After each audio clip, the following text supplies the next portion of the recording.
Vamos lá, começar o compartilhamento.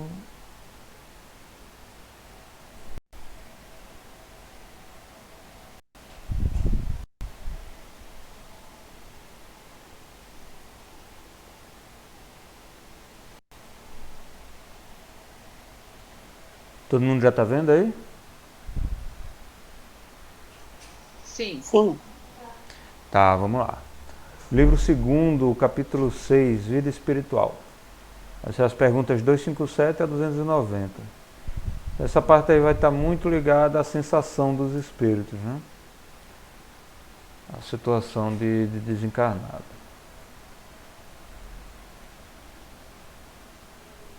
Esse cara aqui na abertura.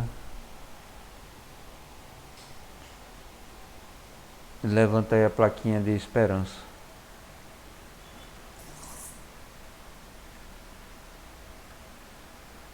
Epa. Pontos que serão estudados. Ensaio teórico sobre as percepções, sensações e sofrimentos dos espíritos, escolhas das provas e relações de além-túmulo.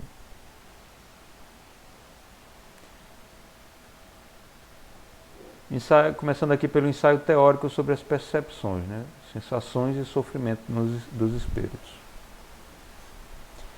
Aqui vocês devem ter visto no capítulo que é escrito por Kardec, né? Um texto, como ele disse, é um ensaio teórico. Então, meio que filosófico, tem algumas deduções sobre o que se estudou até aqui, né? Então, vamos promover aqui como um debate, né? Uma conversa sobre isso. Eu vou lançar alguns tópicos e esperar que vocês deem alguma palavra aí, façam contribuições, tá? O corpo é um instrumento da dor. Isso é uma afirmação que ele faz. Como é que vocês entendem, primeiramente, o corpo é um instrumento da dor como causa? Como é que vocês entenderam aí essa parte? Qual é a sua interpretação?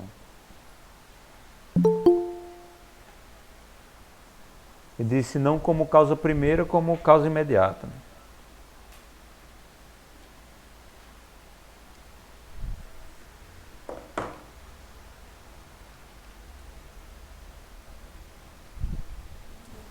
Ah, tu não colocou na frase no chat. Não tô ensinando.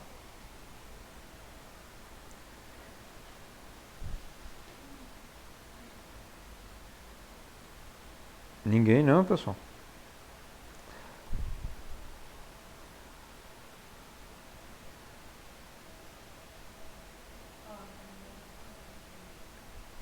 É...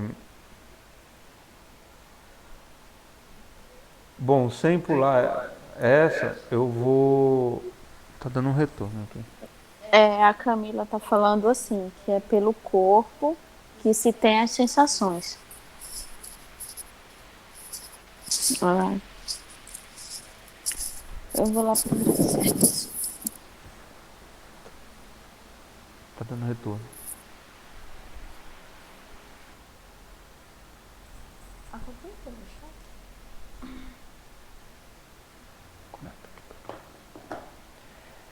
Sim, pessoal, aí então, sem pular, né, a parte da causa, Kardec também diz a percepção da alma é um efeito, tá? Então a gente tem causa e efeito, que é sempre muito importante a gente saber diferenciar. A causa da dor é o corpo. Então, se não for a causa primeira, ou seja, se ele não for realmente o que causou em primeiro lugar a dor, ele é uma causa imediata, ou seja, ele vai servir de meio para que o espírito sinta dor. Agora a percepção da alma, né, que lembrando aí lá dos nossos estudos na introdução, é o espírito encarnado. A percepção da alma é o efeito. Então, É assim que o indivíduo, né, vivo, ele vai sentir, vai perceber a, a causa da dor. Então esse é o efeito, é o corpo causa, recebe os estímulos e transmite o sinal da dor à alma. A alma recebendo, ela sente. Então, na verdade, quem sente, né, é a alma, que é a parte viva, que é a parte da centelha divina que tem inteligência. Então, a parte do física, o corpo, é somente um instrumento. Okay? Então, ele vai trazer, ele vai comunicar a alma com o plano físico. Ele vai estar levando informações do plano físico para o plano espiritual.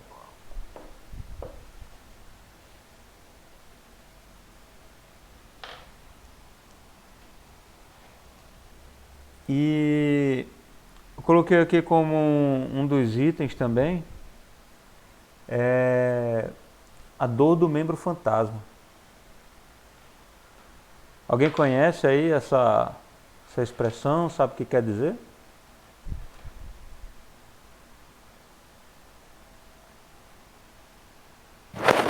Oi, Daniel. Eu já ouvi falar muito, é notório em pessoas, né, que tiveram membros amputados e têm a sensação de continuar a senti-los, né?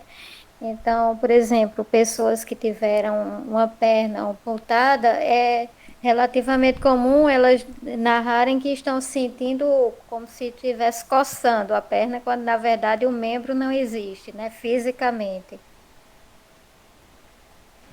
Isso mesmo, Graça. A Sara, a Fernanda e a Débora também fizeram contribuições aqui. É isso mesmo, pessoal. Então, a pessoa, embora já tenha perdido o membro, ele já não exista lá mais no corpo físico, ainda continua a sentir, geralmente é uma dor latejando ou coçando, ou é uma dor espalhada, como a gente diz, né? Eu posso contar assim uma experiência para vocês, não foi bem uma parte do corpo, mas foram dentes, né? Eu sofri um acidente quando tinha 20 anos, foi bem traumático no rosto, perdi vários dentes e massa óssea, e durante acho que 10 anos pelo menos, eu sentia dor nos dentes, eu sentia os dentes latejando. E eu ficava, como é que eu posso estar sentindo se eu só tenho implante aqui no lugar, né? Só tem pino de metal. E eu sentia a dor na ponta do dente, na ponta do implante. Que aí eu pegava alguma coisa bem quente, ou bem gelada e botava em cima para realmente ficar bem óbvio para mim que eu não estava sentindo aquilo, mas é uma ilusão muito forte. E é uma dor, como até Kardec diz aí no texto, a alma sente, não tem como dizer que não é real. Mas também não quer dizer que seja produto da mente.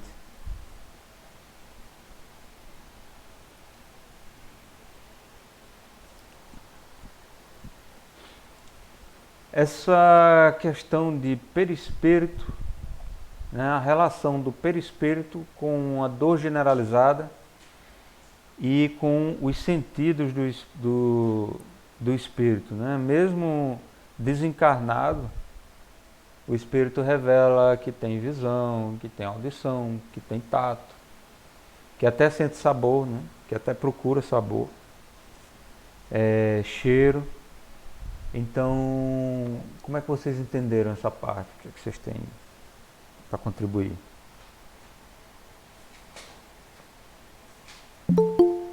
Como vocês acham que acontece esse fenômeno?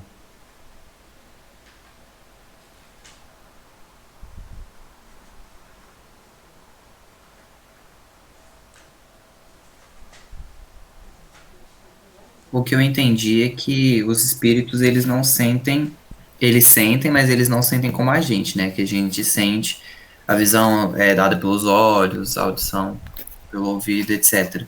Mas para eles é como se fosse um todo, né? O espírito num todo sente. Até quando ele fala que o espírito ele não consegue diferenciar como se fosse uma dor no pé ou uma dor na cabeça. É como se fosse uma dor generalizada mesmo, igual tá aí no slide.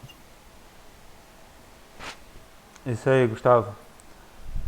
A Débora também escreveu aqui que é através das lembranças de quando encarnado.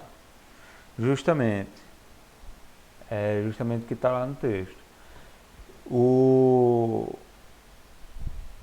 perispírito é a chave de tudo isso, né? O perispírito vai ser o veículo que permite essas manifestações, essas percepções. E é através do corpo físico, nessa relação com o perispírito e a alma, que se formam essas memórias, como a Débora falou aqui, e o espírito guarda mesmo desencarnado, ele guarda muito forte essas impressões que o corpo físico causou ao longo da encarnação, certo? Então essa situação da dor generalizada acontece por uma questão, a gente pode dizer até científica, né? A gente pode entender por meio da ciência. O nosso corpo físico ele tem terminações nervosas, ele tem estruturas celulares que vão transmitir informações do meio ambiente, né? Através de toda uma estrutura orgânica até o cérebro, pela qual a alma vai receber essa informação e vai sentir o que está acontecendo, vai decifrar qual é a mensagem que o corpo está transmitindo. Quando não existe mais o corpo físico, como é que fica essa percepção? Então, realmente, ele não tem mais, embora o perispírito tenha o formato do pé, formato da mão, até o formato dos órgãos internos, não é realmente mão, pé, porque ele já nem precisa mais daquilo. Essencialmente por uma lembrança, por uma ideia fixa de que eu possuo cabelo, eu possuo orelhas, eu possuo 2 olhos, né? Então, já pegando esse gancho, por que um espírito precisaria de um perispírito com 2 olhos, né? A função dos nossos 2 olhos é calcular a distância, principalmente, né? A gente tem uma visão binocular que permite o cálculo da distância, e isso é essencial para a nossa vida enquanto encarnados, para a sobrevivência.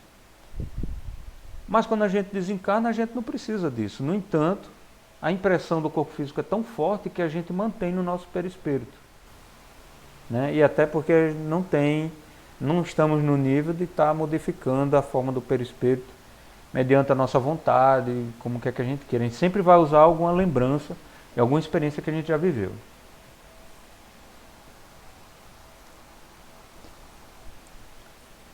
Então, realmente, são as nossas lembranças e realmente a falta de órgãos apropriados para conduzir, né, as informações da dor. Então, o que está ali é uma lembrança, é um tormento que está sendo revivido, e aí ele pode estar sentindo no corpo todo. Principalmente porque, além de não ter esses órgãos, o perispírito ele se irradia, ele capta a informação do ambiente inteiro, como um todo, né? Então ele não diferencia como as nossas terminações nervosas. Por exemplo, se uma formiga andar sobre a nossa perna, né, e nossa terminação nervosa na perna estiver funcionando, a gente vai saber em que ponto preciso da nossa perna aquela formiga está andando. Já o espírito ele não tem essa capacidade, porque ele não vai receber informações físicas, né? É uma coisa da mente, então ele vai estar se irradiando. Não é impossível que ele aponte uma dor no estômago, mas geralmente vai ser um mal-estar generalizado, né, que se espalha e ele aponta para o corpo espiritual dele todo. Acabou virando uma fala praticamente só minha. Vamos contribuir mais, pessoal. Como um desencarnado pode relatar dores físicas ou danos causados ao corpo que usou?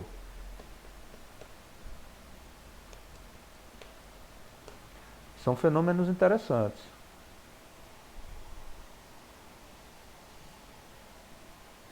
Ele vai relatar de acordo com o que ele lembra, né? Se ele sentir fome, ele vai associar a fome. Se ele sentir frio, ele vai relatar o frio. Como ele vai fazer uma conexão com algo que a gente conheça, né?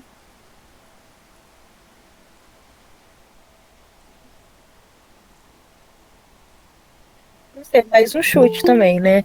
Eu acredito que após um desencarne a pessoa tinha algum problema, sei lá, no estômago. Ela continue sentindo essa mesma dor, ainda que não exista, talvez pelo perispírito mesmo, durante um tempo, até para tratar ali o local onde ela tinha esse problema.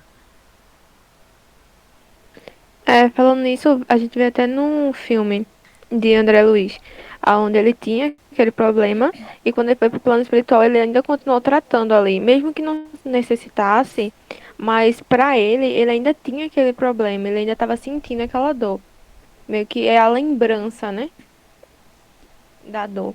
Ele lembra, ele já vivenciou aquilo, já sentiu, e no plano espiritual ele só faz, meio que ele reproduz, vamos dizer assim, ele continua sentindo, mas só as dores que ele vivenciou durante o encarnado.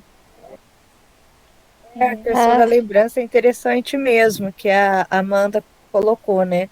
É porque eu imagino que o local ali teve uma marca, mas se a pessoa desencarnou com uma parte mais específica, sei lá, no coração, ou como o caso de André Luiz, vai continuar lá no perispírito dele alguma parte como se tivesse uma marca, e à medida, né, que o tempo avança, a pessoa vai tratando, vai estar amenizando essa dor. Acredito que as pessoas mais apegadas também à matéria sintam mais. Sueli Calda Schubert, ela tem uma frase bem interessante. Ela diz assim que o corpo é o dreno da alma.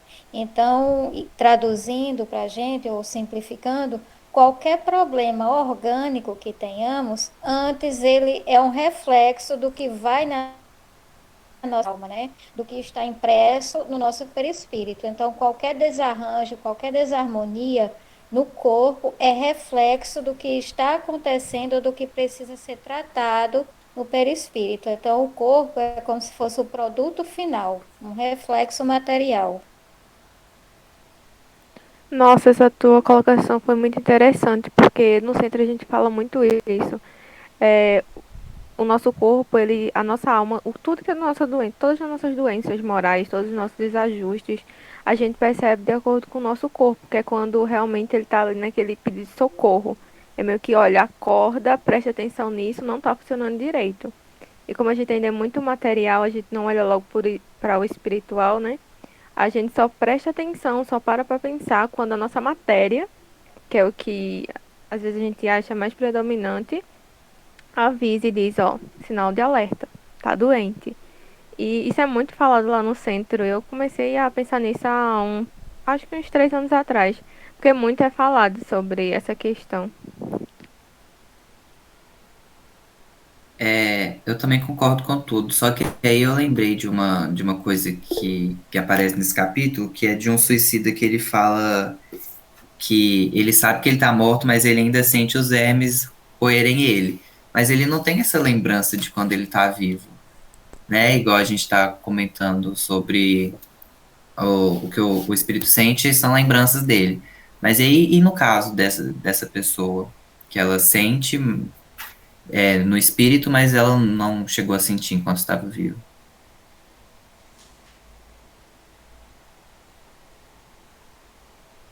Eu acredito, Gustavo, e até tem relatos nisso, na verdade, né? Pessoas que estão mesmo apegados ali ao corpo físico, que ainda não conseguiram se desligar de alguma forma, e também tem pessoas que às vezes nem tiveram ainda a noção do desencarne, então essa ligação ainda com esse apego ainda com a matéria faz com que ela sinta mesmo os vermes, né? Os bichinhos comendo o corpo lá debaixo da terra.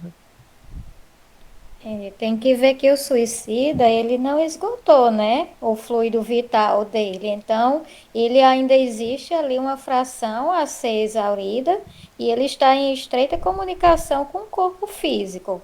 Se o corpo está em decomposição, algo vai refletir fortemente nele, né? Eu creio que vá por aí também.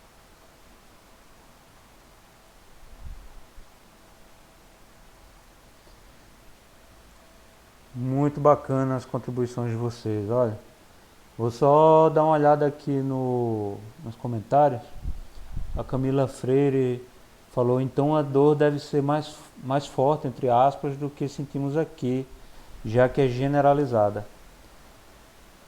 Camila, até o Kardec fala nisso, né? Não é bem que seja mais forte, mas ela é mais, parece que é mais persistente, né? Ela não dá uma folga, como a gente consegue alívio com alguns recursos medicamentosos, né? Já para o espírito é um pouco difícil, porque é mais um tormento psicológico mesmo, né? A Aninha comentou aqui que a Joana de Ângeles também diz isso, como a Graça falou da Schubert, que toda doença tem origem no espírito imortal. Por isso que muita doença a gente somatiza por um desajuste psicológico, mental e energético. E o Marcos completou aqui que a medicina terrestre irá evoluir quando considerar o componente espiritual nas doenças. Isso, Camila, porque o perispírito está ligado ao corpo, como uma rede psíquica anímica, é bem complexo. A dor é mais forte nos espíritos pela questão moral também, sentimento de culpa. Quando você está com dor de cabeça, toma um remédio e passa, mas em sentimentos, aí já fica mais difícil de passar, né? Essa ligação pode se explicar com a ligação do cordão de prata que não se rompeu totalmente. Esse é o último laço que liga o espírito com o corpo físico e que, segundo o relato, se rompe por último. É isso aí, Marcos. Era o único ponto assim que as contribuições foram ótimas e era justamente esse ponto aí que só faltava tocar, assim, que justamente como é que um espírito que já se desligou do corpo, né, que o corpo já está enterrado, não tem mais nenhuma vida orgânica e ele ainda percebe o que está havendo lá. Se o corpo, a gente acabou de ver que o corpo transmite estímulos e informações enquanto tem funcionamento orgânico. Então, na verdade, é por causa de uma ligação fluídica em que o perispírito ainda está ligado ao corpo, mas não há mais funcionamento orgânico naquela máquina. São as percepções que o perispírito está recebendo de uma matéria que ele tem grande apreço, que ele não consegue se desligar. Mas realmente nenhuma ligação mais existe ali, é puramente psíquica, né? É como se fosse agarrado, uma pessoa morrer agarrada a um baú de ouro, né? Se nega a soltar ali. E tenho até um exemplo no livro, né, Memórias de um Suicida, que o espírito Camilo, ele se suicida com um tiro, né, no ouvido. E ele relata que lá no plano espiritual mais denso, todas as vezes em que ele recordava a triste cena, ele sentia toda a dor, né, o estilhaço, e o sangramento voltava com tudo, ele ficava banhado em sangue. Sempre que recordava, tudo se reproduzia, né, a cena e o sangramento. Então, o que demonstra aí que a mente realmente é o que comanda, né, o processo, são as lembranças, são os sentimentos, as impressões.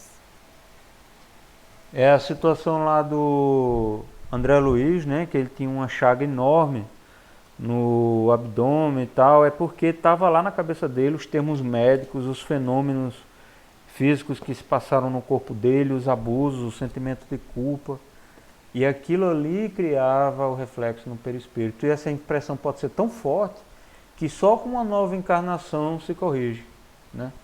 Existem muitos recursos no plano espiritual, mas às vezes uma nova encarnação é o que vai realmente ajudar, às vezes, pelo menos para diminuir, né, aquele tormento. A pessoa acaba nascendo com alguma doença.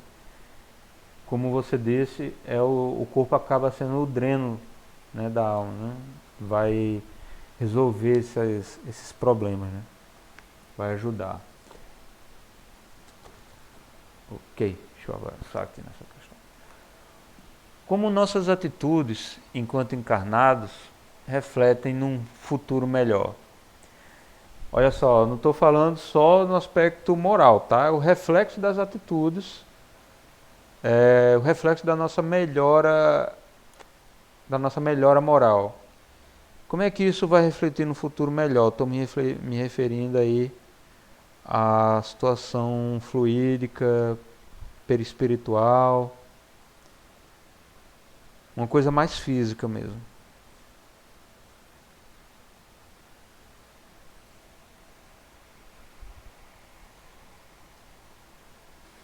A gente tira pela pandemia, né?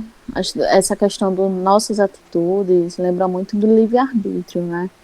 Então, se a gente está numa pandemia, que a gente sabe que usar máscara, tomar vacina, respeitar, né, evitar aglomerações, isso vai me poupar de muitas coisas, né? E também de muitos sofrimentos futuros.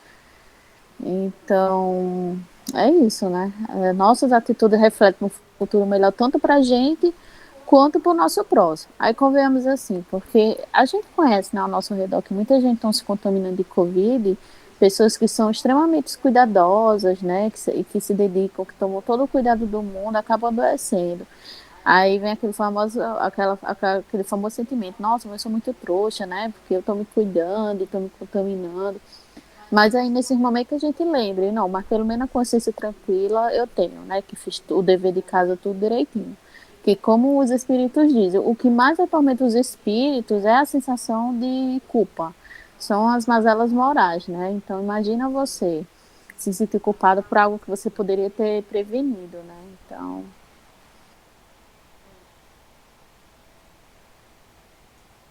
A Aninha fez um comentário aqui sobre outra coisa, né? Talvez ele, como médico, por conta do conhecimento da medicina, e quando falou em atitude, a primeira coisa que me veio na cabeça foi essa questão do conhecimento mesmo, né? Quanto a gente buscar conhecimento e adquirir essa própria situação da pandemia, né? A gente se informa o que é bom, o que pode, o que não pode, por quê, os motivos. Já é um passo para a gente também agir, né? Não adianta a gente ter e guardar no bolso o conhecimento que a gente teve. E um futuro melhor, até mesmo, eu pensei também muita questão ecológica também, né?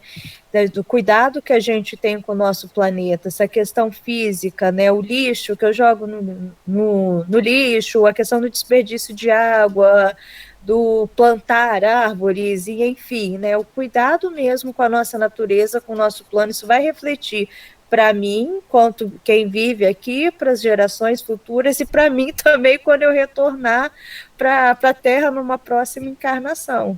Isso tudo é questão física que o Daniel falou, sem contar os nossos pensamentos, as nossas boas vibrações. Isso aí, vamos todos voltar, realmente. Às vezes a gente fala, vamos cuidar do planeta para os nossos filhos, não sei o que, é muito real. E lembrar que vamos cuidar também para a gente, né, quando voltarmos aqui. A pandemia, como a Aninha lembrou bem aí esse tema, ela, muito mais do que outros exemplos, ensina, né, que a gente está num ecossistema, todos estamos juntos, né? E somos herdeiros das nossas ações, né? O que a gente faz hoje, depois a gente volta para colher os frutos. E a gente não é responsável só quando a gente diz, não, eu tenho que cuidar da minha reforma íntima, eu tenho que cuidar da minha saúde. Não é só não é só o meu corpo, a minha saúde, é todo mundo junto. A gente está num funcionamento sistêmico, né? Na natureza nada funciona isoladamente.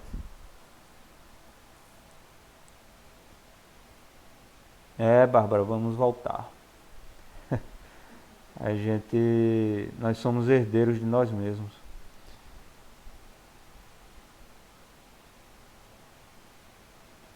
Isso, a Camila falou que se a gente melhora e se desliga da matéria, sofre menos no desencarne. Quem é mais materialista sofre mais por causa do apego.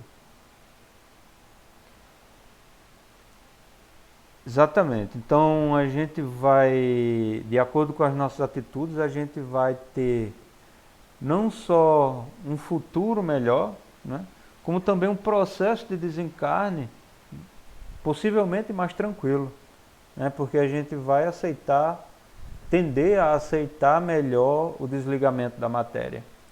e saber que o futuro é muito maior do que as necessidades de recursos materiais, o nosso funcionamento biológico, a manutenção da nossa máquina física. Então tudo isso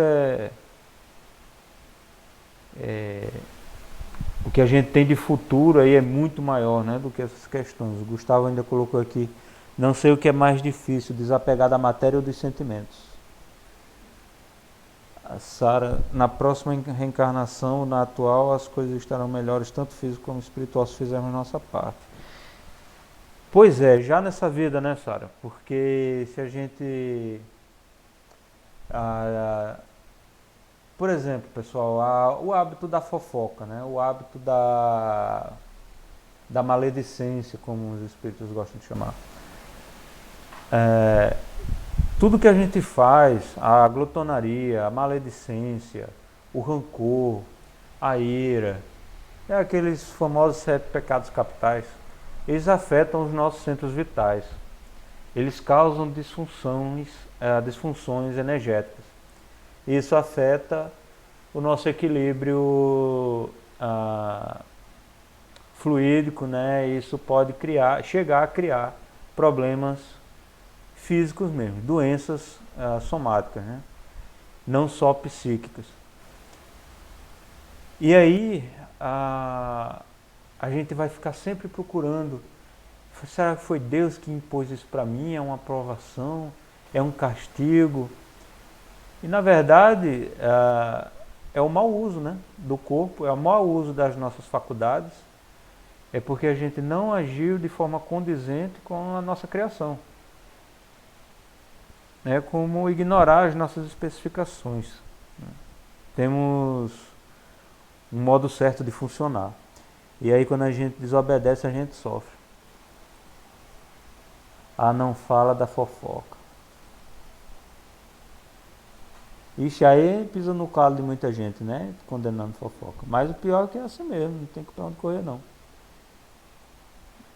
Julgamento, né? Fico uma hora na janela e me pego julgando em minutos. Fico fazendo esses testes e vejo que há tanto a reformar. É assim mesmo.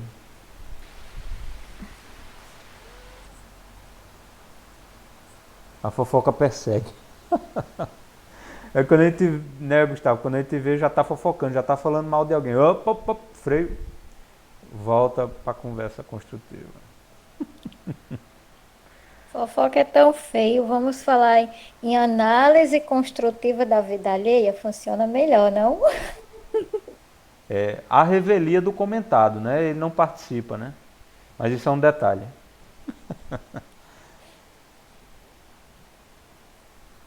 É isso mesmo. Vamos passar aqui pro conteúdo? Daniel, Oi. antes de tu passar, eu queria trazer só uma parte da mensagem de abertura, porque tu sabe que eu gosto de fazer link, né? Das mensagens. Aí, o título da mensagem foi Modos de Sentir, né? Então, olha só, já no título dá pra gente perceber o teor, né? A conexão. Aí tem só o último parágrafo que eu vou reler pra você, pra todas nós. É fonte viva, minha filha.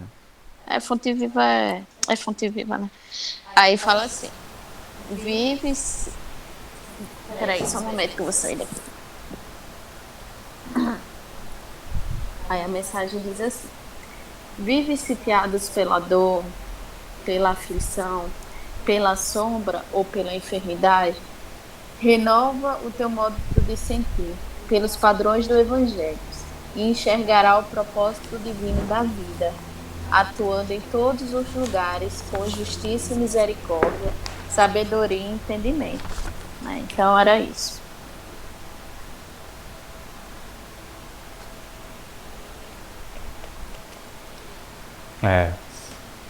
Só lembrando uma coisinha, que tudo que pensamos e sentimos cria uma atmosfera psíquica em torno de nós e que isso é alimento espiritual para os que nos cercam, né?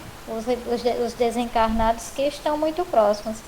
Então, que tipo de alimento espiritual nós estamos fornecendo a essas entidades que chegam? E automaticamente, quais são as mais atraídas, né, pelo nosso pensar e sentir?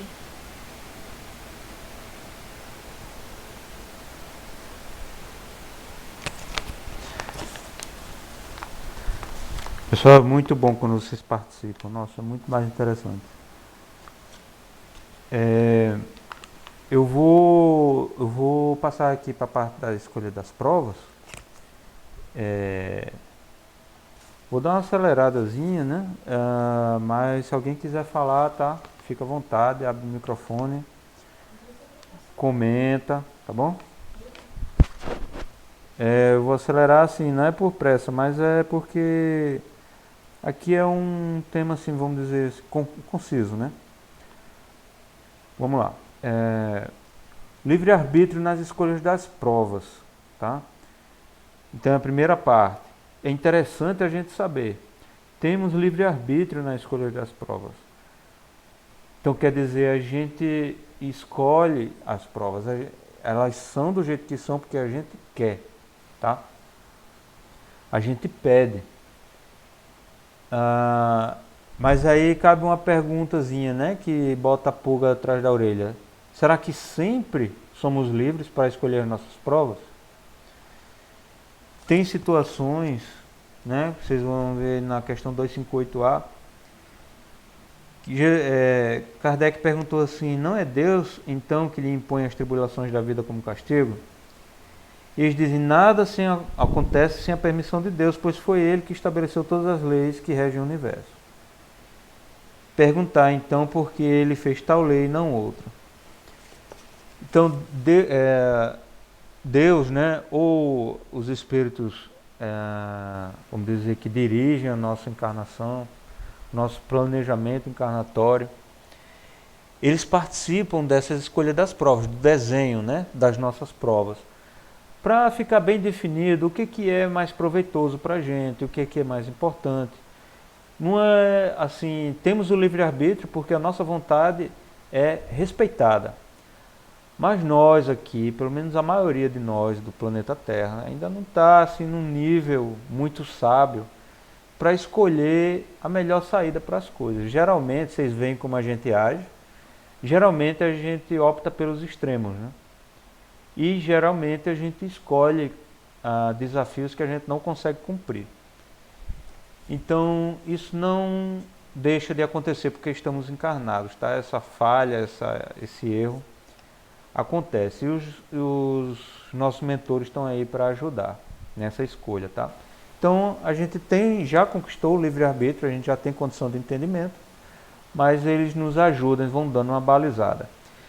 E também tem situações que, dependendo da nossa rebeldia, dependendo da nossa inferioridade, como por exemplo, querer corpo perfeito e nascer rico a qualquer custo, né? E não aceitar uma ideia contrária, pode levar, de acordo com o entendimento mais alto, a ter uma encarnação compulsória numa determinada situação, que vai contra a escolha do encarnante. Pode acontecer. É como uma criança querer doce depois do almoço, o pai dizer não, não pode. Não, ela pode chorar, pode reclamar, pode bater o pé, não vai ter porque o pai que sabe, né? Ô, Daniel, então seria mais ou menos assim, por exemplo, eu me sinto super preparada para ter vindo com a difícil prova da riqueza, mas barraram. É mais ou menos nesse sentido? Fica para a próxima? Eu me sinto do mesmo jeito, sabia? Pois é, Eu mas me alguém lá identifico. não, alguém lá acho que acessou o arquivo mais secreto, né? Ou alguma coisa, porque na verdade essa escolha dessas provas e tudo é no amplo sentido, não é nos mínimos detalhes. Isso da parte mínima não nos compete, não temos essa competência, né? Esse polimento espiritual para decidir o que nos mínimos detalhes podemos ou não assumir e cumprir. Isso não nos cabe por enquanto, porque é um livre-arbítrio progressivo, não é isso? É. Seria a escolha das provas num amplo sentido. Por exemplo, eu estou apta ou estou preparada para reencarnar com algum problema orgânico. Só que aí a gente não vai escolher exatamente qual o tempo de duração, se vai ser um curto ou longo, que as pessoas que vão estar lá junto.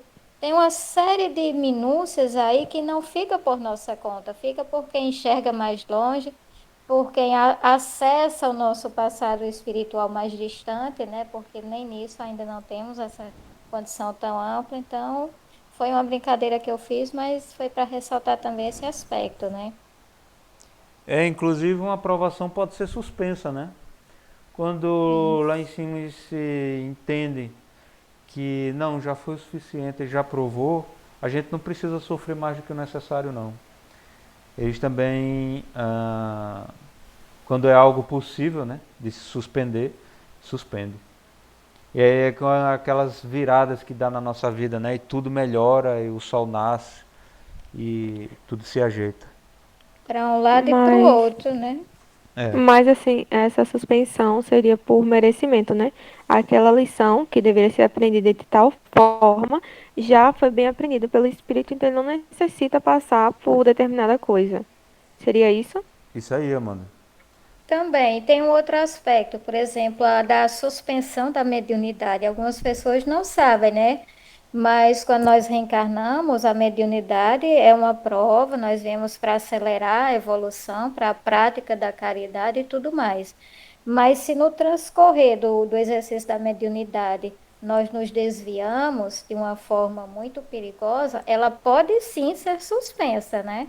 Então, tem esse outro lado também, né? O lado negativo, com a suspensão de uma prova, de uma expiação por incompetência, digamos assim, da nossa parte, para evitar um mal maior, né? Não só para a gente, como para outros. Quando eu vi essa questão do livre-arbítrio, né, e das escolhas da prova, eu me limitava apenas em pensar que isso ia ser escolhido só quando eu viesse encarnar novamente. Tipo, antes dessa existência foi que eu planejei. Eu nunca tinha pensado que eu poderia estar agora, como eu estou nessa encarnação, e também estar escolhendo novas provas assim desse jeito. Ou sendo suspensa alguma prova que eu deveria passar por já ter aprendido. Eu tenho uma visão muito limitada. Tô gostando da visão de vocês. Vamos pensar assim, que a maioria das coisas que a gente tem que passar, os principais eventos da nossa vida, é tudo planejado. Em regra, a gente escolhe. Quando a gente não pode, por exemplo, espíritos ainda muito atrasados, ou que se comprometeram gravemente com as leis morais e com o próximo, a espiritualidade tem a misericórdia de gerir, né, esse planejamento. Mas aí, levando também por esse ponto das suspensões da prova, Chico Xavier tem um relato muito lindo, né, que ele diz assim, que quando a gente precisa passar por uma prova muito difícil na nossa existência, e a espiritualidade percebe que a gente está muito devotado a um trabalho edificante, que está rendendo frutos maravilhosos, essa aprovação que a gente deveria passar, ela é suspensa para que a gente possa desenvolver essas tarefas, porque é mais importante para nós estar desenvolvendo essas tarefas do que estar aprovando ou espiando, qualquer coisa que a gente possa experimentar mais para frente. Então, para ver como a misericórdia divina ela é perfeita, né? Certo. Nessas falas a gente já passou pelo planejamento flexível conforme nossas escolhas. Amanda, fico feliz de te dar nesse encontro uma nova perspectiva. E é isso mesmo. E tenha em mente que quanto mais amadurecido a gente fica como espírito, mais livre-arbítrio, mais condição de escolher a gente vai ter, tá? Quanto mais a gente se esforça, entende a nossa situação, a gente lança, né? A gente diminui a nossa ignorância, né? A gente vai decidindo mais. O pessoal falou aqui como gostaria, né, de ser rico, de ter um metabolismo rápido. Isso é coisa muito boa. Aí o Gustavo, ele comentou aqui que não entende direito a diferença entre prova e expiação. Alguém se dispõe? Vamos lá. Diferença entre prova e expiação. Numa prova, você está sendo testado, certo? A prova é uma situação porque você vai passar na vida, você sendo autor dessa escolha ou não, mas você vai para ser testado. Então você potencialmente já tem uma determinada virtude que se precisa verificar, mas ela precisa ser testada, né? Senão a gente poderia evoluir no plano espiritual, e isso não acontece, a gente só acontece no plano físico. Que é aqui que a gente vai estar ignorante, a gente vai estar sem acesso às nossas memórias, com um raciocínio tolhido, e aí os espíritos vão poder checar, de acordo com a nossa conduta, se a gente realmente aprendeu, assimilou aquela virtude. E expiação é uma situação que você vai viver que vai expurgar um mal que você causou nessa vida ou na outra, né, em uma passada. Então é mais no sentido de corrigir um erro, né? Expiação é um sofrimento que vem para corrigir um erro. As duas situações, Gustavo, vão causar um sofrimento, certo? Passar por uma prova, mesmo, vamos dizer, uma prova de escola, é um sofrimento. Tem tensão, tem noite mal dormida, tem ansiedade, né? É difícil de passar ali, a gente tem medo da falha. Então a gente pode dizer que também tem, na prova, tem um sofrimento.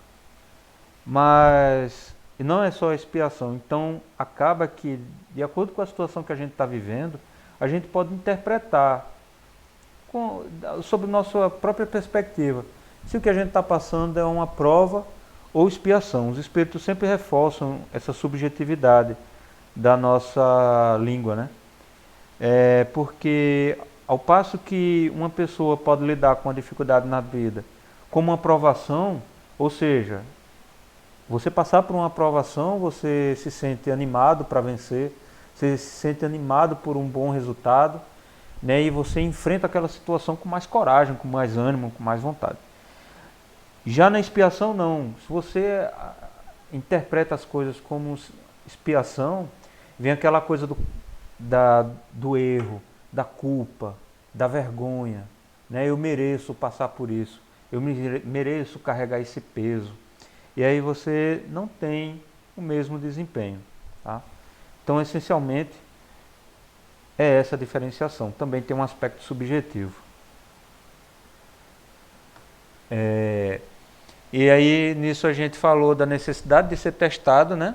E das promessas que a gente faz e do crédito que a gente recebe dos nossos mentores.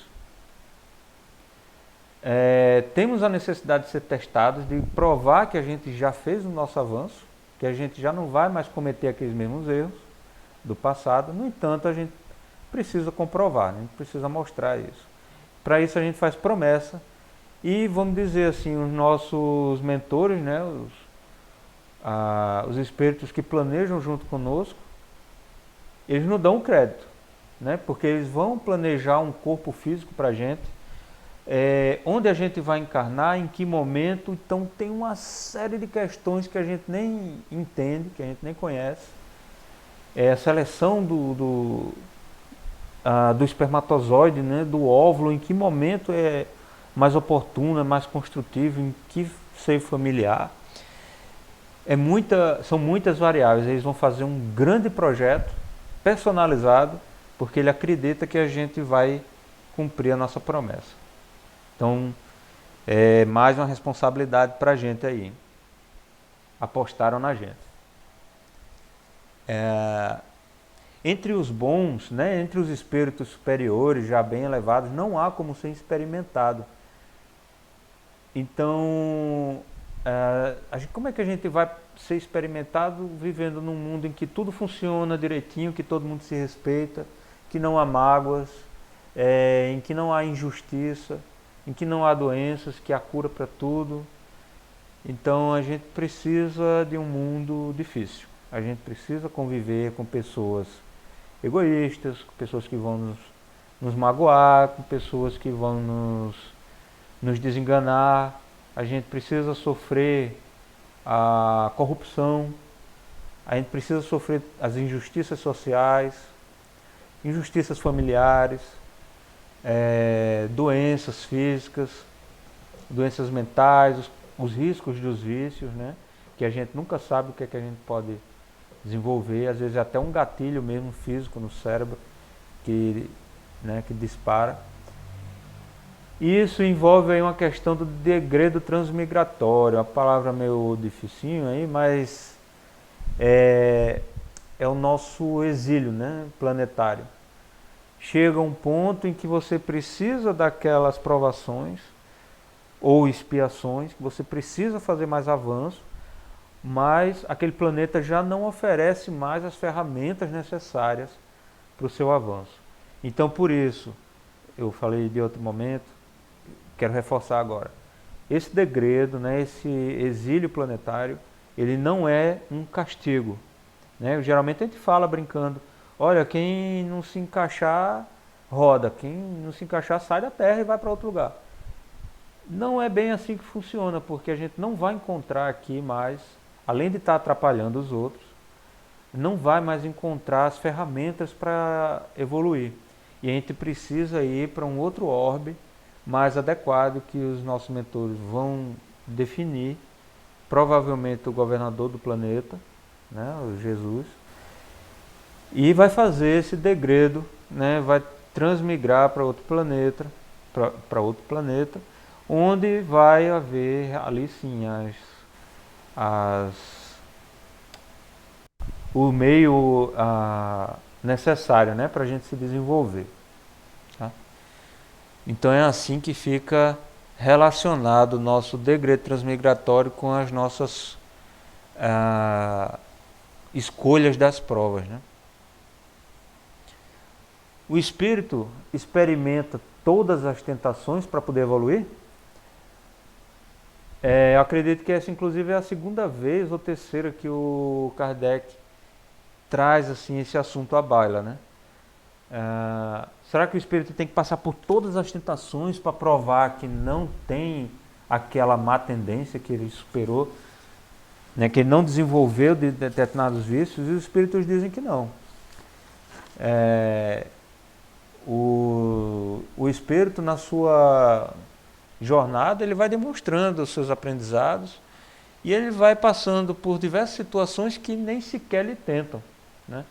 Por uma questão individual mesmo, das experiências que teve.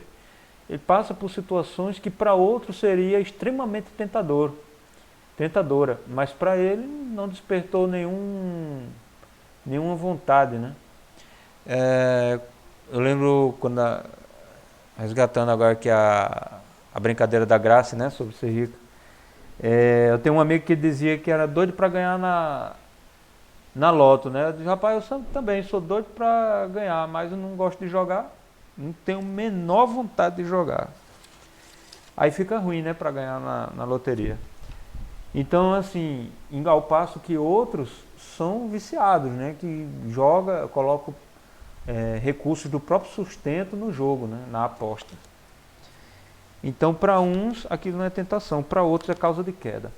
Então, isso depende muito, não é porque um é melhor do que o outro, é devido a experiências vividas, né? Um desenvolveu uma certa fraqueza, outro desenvolveu outras fraquezas. Cada um tem as suas. Por isso que, no final das contas, a gente está aqui, todo mundo nesse mesmo barco. O Eduardo comentou aqui... Oi? Pode falar, Daniel, eu falo em seguida. O Eduardo comentou aqui que a riqueza material é uma das provas mais difíceis. É bem, vamos dizer, bem arriscada, né? É uma prova realmente bem perigosa. Faz você esquecer as graças que recebe do alto. Faz você ficar com um sentimento de autossuficiência, né? E não é bem assim que a banda toca. De lá, Graça? Pois é, eu brinco muito com isso, mas eu não me vejo muito nesse mundo. Acho que eu ficaria deslocada. Então tá tudo certo nessa incerteza assim mesmo. Mas, retomando, tem uma historinha do Chico, eu não lembro em detalhes, mas que enquadra muito do que foi debatido até agora, né? É uma história real, um dos casos do Chico.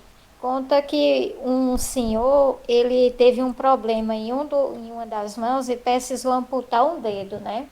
Então ele foi até Chico Xavier e perguntar por que aquilo aconteceu, já que ele praticava tantos atos de caridade, trabalhava numa casa espírita, era inclusive o diretor de lá e tudo, e mesmo assim, com um trabalho tão vasto voltado ao bem aconteceu aquela amputação, né, de um dedo. Então, Chico consulta Emmanuel e Emmanuel esclarece que aquilo ali, em outra vida passada, ele havia cometido alguns crimes ligados ao engenho, havia colocado o braço de escravo nas moendas, né, como reprimenda a esses escravos, e dilacerava, né, os braços. Então, ele havia solicitado a expiação de nessa encarnação ter a amputação do braço todo. Só que devido a esse trabalho no bem, o trabalho de divulgação da doutrina, de assistência no centro e tudo mais, a prova dele, essa expiação, foi atenuada, foi convertida em amputação de um dedo justamente por esse trabalho no bem. Então, fica bem claro, né? Como o planejamento reencarnatório é feito, sim, dentro das nossas necessidades e possibilidades, mas também existe uma maleabilidade, né? De acordo com nossa conduta, nossos pensamentos e atitudes. Exatamente, graças. Eu nunca li, né? Mas esse exemplo é muito famoso, bastante comentado. Ele é um exemplo, né, bem claro de como o nosso planejamento é flexível e que a gente só sofre, tanto em provação ou em expiação, somente aquilo que é o necessário, que é construtivo, né? Não é da vontade superior que nós soframos indefinidamente, né? Ou não, tem que cumprir o tempo, mesmo que já tenha superado, mas foi o acordo, está definido. Não. A lei de amor é soberana. Pessoal, alguém tem mais alguma coisa para colocar? Eu vou parar por aqui e deixar para tocar. Não, tem mais um, mas já é 9h30. Tudo bem a gente terminar esses três pontozinhos aqui?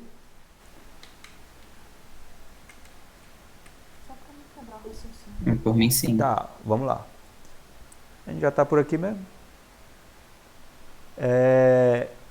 Escolher provas brandas, tá? Para vós parece natural, para o espírito não. Como assim?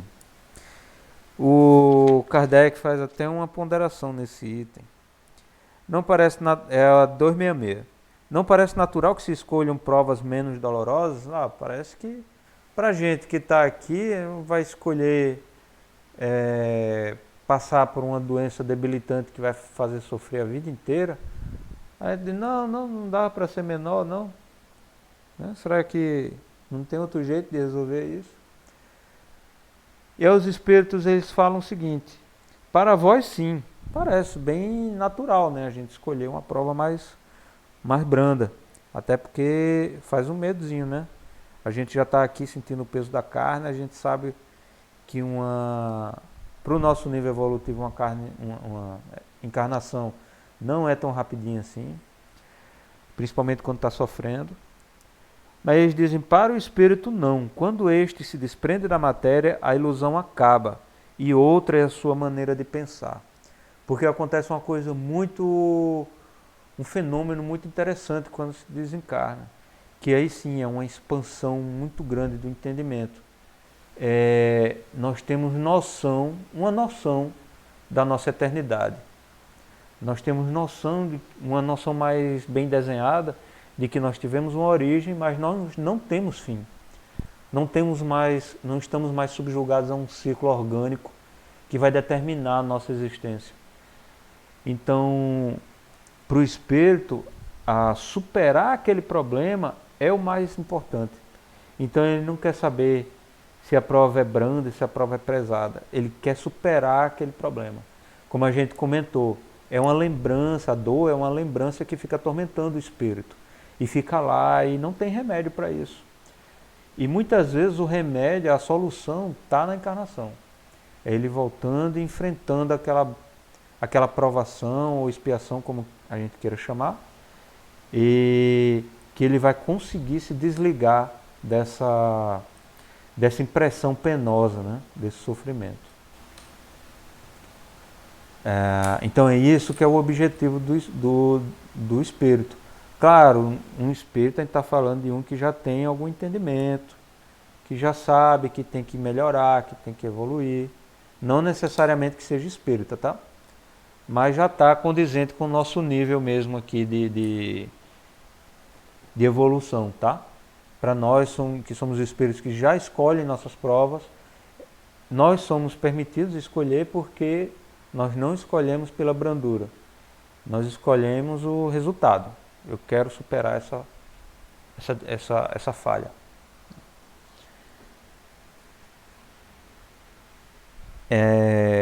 Assim também a gente pode falar, como a gente falou das experiências de vidas passadas, as nossas vocações e profissões, né? Não é um ponto capital aqui, de destaque aqui desse capítulo, mas é interessante porque faz parte da nossa vida. E às vezes a gente pode até acabar se perguntando como é que surgiu, né? Certa vocação ou um desempenho exímio numa profissão. De acordo com as experiências que a gente teve no passado, né, a gente vai desenvolvendo habilidades. E aí quando a gente já nasce, a gente já praticou tanto aquilo, já se tornou tão experiente, que quando a gente nasce, é como a gente consegue ser autodidata. Sozinho, a gente consegue se desenvolver, ou com pouca ajuda, né, a gente consegue se desenvolver. Por exemplo, a aptidão para desenho, né? Quantas pessoas já, desde criança, assim, com pouca idade, 7, 8 anos, já demonstram um desenho diferenciado, em que um adulto olha e diz: epa, peraí, será que eu consigo replicar um desenho desse? Então quem foi que ensinou, né? Então pequeno já tem aquela habilidade. Assim como o entendimento de informática, como a gente está vendo em muitas crianças aí, pequenininha já vem com um entendimento de informática, ele pega uma máquina e descasca, né? Melhor do que muitas vezes melhor do que o adulto. Assim como uma certeza de ter uma determinada profissão, eu quero ser isso, e cresce e consegue seguir aquela profissão e é um ótimo profissional. Então a palavra dom aí fica meio inadequada, né? Não é um dom, porque um dom é um presente que a gente recebe de Deus. Você foi escolhido para ser um escultor, você foi escolhido para ser um médico. E você não recebeu nada. Tem gente que diz: não tenho dom nenhum. Então, não recebeu nenhum dom de Deus. E a pessoa se sente diminuída, se sente desprivilegiada, né? Como é que é uma questão dessa, a gente chamar de dom?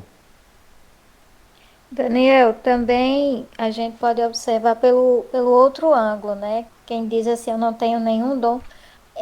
Também na parte das nossas provas, para a gente reencarnar e exercer aquilo a que estamos nos propondo, pode ocorrer de algumas aptidões nossas serem lá desativadas ou um esquecimento maior para determinadas áreas seja empreendido, né? Ou haja um esforço nesse sentido, justamente para que aquilo ali não venha trazer outros direcionamentos para os caminhos, né? Que nós precisamos rumar. Então, podemos ter amplo conhecimento já vivenciado, por exemplo, numa área musical, e reencarnamos, mas para essa jornada, a despertar esse lado aí poderia nos desviar de outro caminho. Então, aquilo ali meio que é esquecido, né? Não, me dá um jeitinho aí de eu não recordar de forma alguma desse meu lado, que é para não haver esse desvio, né? Pode acontecer também isso. Então, não é necessariamente que não tenhamos aí importantes aptidões de terem sido realmente incubadas, digamos assim, lá no plano espiritual. Exatamente, Graça. De forma análoga a que se faz com que nós esqueçamos o nosso passado, né?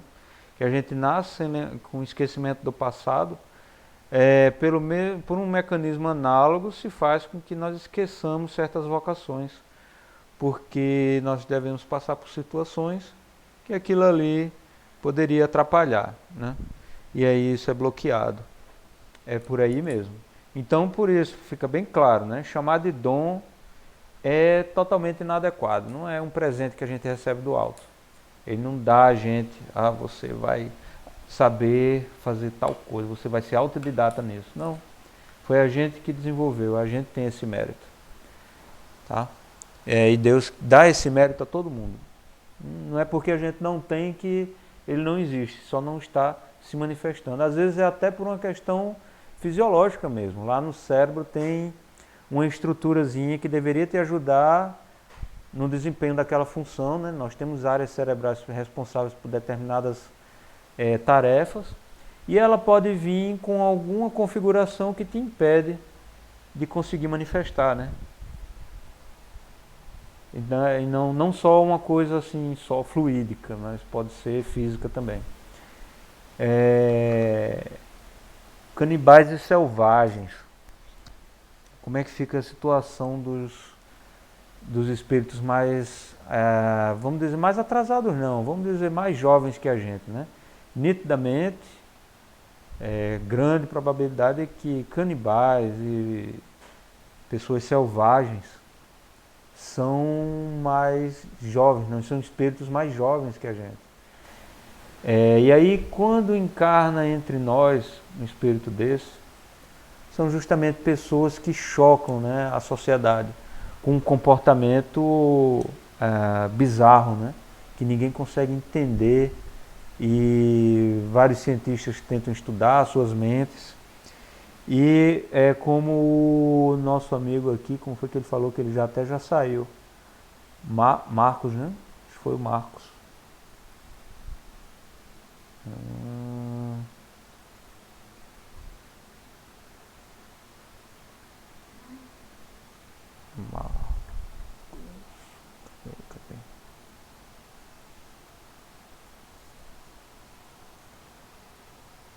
Marcos Silva. Como ele falou, quando a medicina evoluir a ponto de considerar, né, o componente espiritual, as coisas vão mudar. Se a gente não considera o componente espiritual de uma pessoa que tem um comportamento de psicopata ou de comportamento bizarro, uma pessoa que não consegue de forma alguma se enquadrar nos padrões comportamentais, né, sociais, e fica com um comportamento bizarro, a gente vai estar sempre procurando uma disfunção no cérebro, e nem sempre existe. Nem sempre é um problema cerebral, fisiológico. É o espírito que não está habituado, que não tem esse nível de civilização. E tanto como prova para a gente de tolerância e para que a gente estude e aprenda, também uma aprovação para eles verem que há algo melhor do que o ambiente que eles estão acostumados a viver. Então é construtivo para os dois lados. Aí Kardec até coloca uma questão assim, e a gente pode encarnar, uma pessoa civilizada, já avançada, pode encarnar entre canibais e selvagens? E os espíritos sim, só que aí nesse caso, para alguém que está num nível mais adiantado, para ele é uma regressão. Então, como ele não regride no sentido evolutivo, ele está indo para lá numa missão de instrução, né? De dar um exemplo para aqueles selvagens, para aqueles canibais, que vai dar uma instrução para que eles sejam melhores, para que eles tenham algum ganho moral e intelectual em suas existências, tá? Então é permitido sim, mas é uma coisa missionária mesmo. É muito bem planejado, é um projeto muito bem desenhado. Então vamos parar por aqui. O próximo item vai ser relações de além-túmulo, tá? que vai ser a partir da questão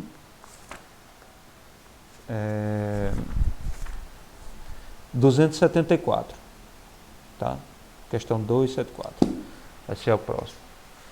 Pessoal, muito obrigado. Eu achava que ia ser bem sucinto essa parte, que ia passar rapidinho, mas felizmente vocês contribuíram bastante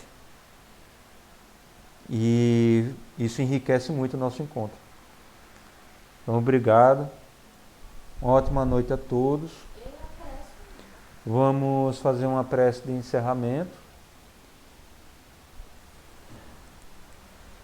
Senhor Jesus, te agradecemos por esse encontro tão instrutivo, com um conteúdo tão importante para o nosso entendimento sobre nós mesmos, para que entendamos melhor a necessidade de zelo para com a nossa mente, para com o nosso corpo e o nosso comportamento como sociedade, como filhos de Deus e como espécies dominantes nesse planeta. Que sejamos dignos de tamanhas bênçãos dispensadas a nosso favor, que nós sejamos esforçados no nosso melhoramento e também pacientes e que saibamos perdoar os nossos erros, sempre buscando nos corrigir e encarando com coragem as dificuldades que nos sobrevêm. Que essa noite seja bastante pacífica, de bom repouso, que os nossos sonhos sejam construtivos e que possamos, no dia a dia, aplicar esses conhecimentos e nos transformarmos, sermos exemplos sempre de palavras construtivas, de confiança, de fé e de bom ânimo. Assim seja. Pessoal, obrigado.